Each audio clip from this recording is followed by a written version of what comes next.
Have you ever walked into someone's garage and seen it? An old engine block sitting on a workbench, rusted, greasy, silent, and you think, why would anyone spend their weekends buried in that? Most people see a pile of metal. The person rebuilding it sees something else entirely.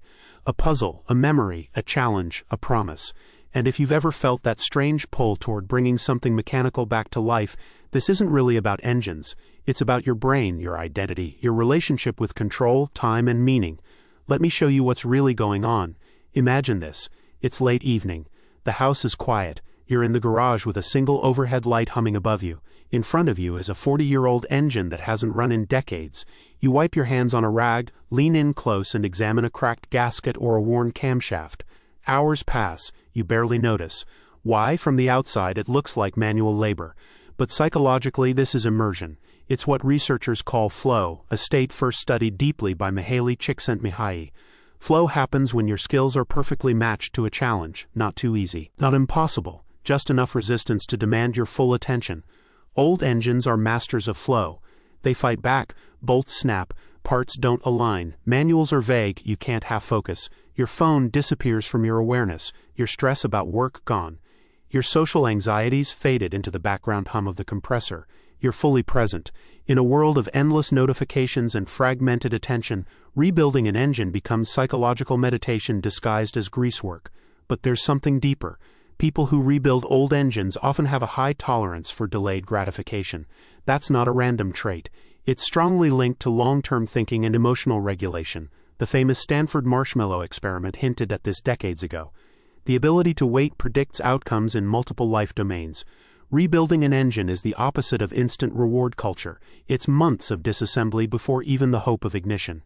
You torque, you measure, you clean, you wait, and when it finally roars to life, that sound isn't just combustion, it's validation. It's proof that patience works. There's also control. Modern life feels abstract. You tap a screen and something happens. You don't know how. You don't see the gears. But with an old engine, every cause has a visible effect. Adjust timing and performance changes. Replace bearings and friction reduces. The relationship between effort and outcome becomes tangible. Psychologically, that restores a sense of agency. Research in behavioral science shows that humans have a deep need for competence and autonomy. When those needs are frustrated in daily life, bureaucracy at work, social uncertainty, unpredictable news cycles, people seek environments where cause and effect are clear. A mechanical system offers exactly that. It obeys physics. It doesn't gaslight you. It doesn't change its mind. If it doesn't run, there is a reason. And that reason can be found. For some people, rebuilding engines is also identity work. Maybe their father did it. Maybe their grandfather. Maybe they grew up around the smell of oil and gasoline. Memory is sensory.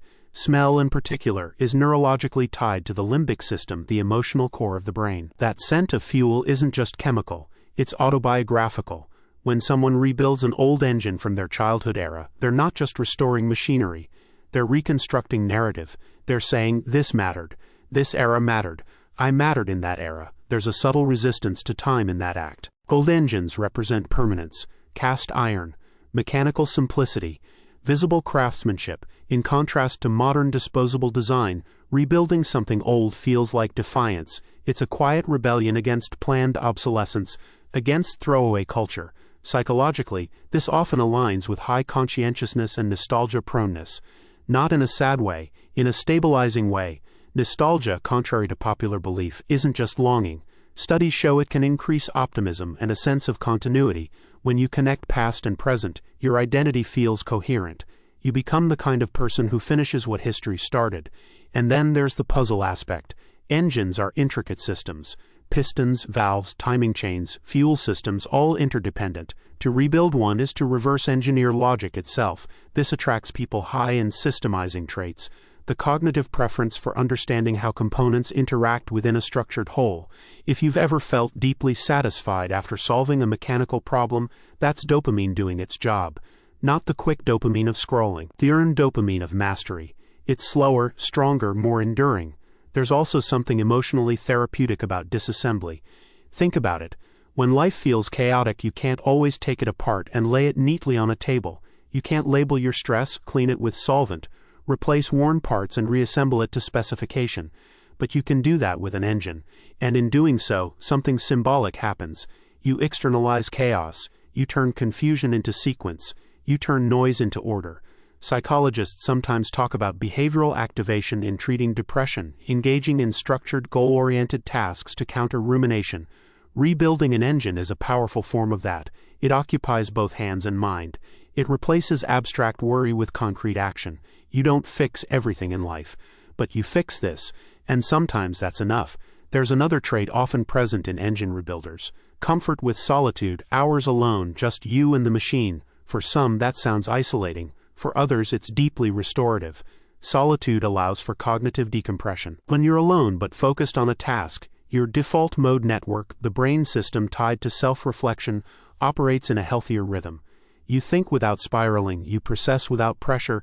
The garage becomes a sanctuary. But don't mistake this for antisocial behavior. Often the social component comes later, showing the finished engine, sharing the first startup video, talking about compression ratios with someone who understands. That delayed social reward makes it sweeter. You didn't just consume something, you created something. There's also resilience in this hobby. Things go wrong constantly. Parts don't fit. Measurements are off. You make mistakes. You redo steps. Every setback is feedback. People who rebuild engines learn to interpret failure not as identity threat but as diagnostic information. That's a powerful psychological shift. Instead of "I'm bad at this," it becomes "something is misaligned." That mindset can spill over into life, relationships, careers. Misalignment can be corrected.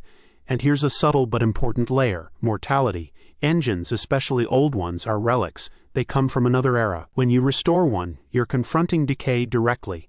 Rust, wear, time. You're choosing not to let entropy win easily. There's something existential about that. Philosophically, rebuilding an engine is an act of meaning-making. It's you saying, "This deserves continuation." In a culture obsessed with novelty, that stance is rare. It's not about speed, it's about preservation.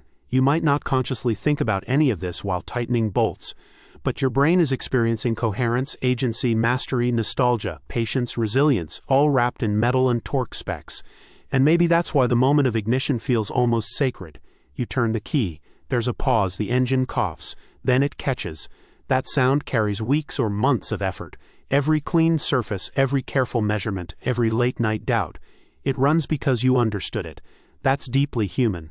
So the next time you see someone hunched over an old engine, don't assume they're just fixing machinery. They might be rebuilding focus in a distracted world, rebuilding patience in an impatient culture, rebuilding identity in a time that constantly reinvents itself. And if you're that person, if you've ever felt peace in the rhythm of torque and timing, there's nothing strange about you. You're wired for depth. You're wired to prefer earned satisfaction over instant gratification, to find beauty in systems, to take chaos apart and put it back together with intention. In a way, you're doing psychological restoration alongside mechanical restoration. And maybe the real question isn't why some people rebuild old engines. Maybe it's why more people don't.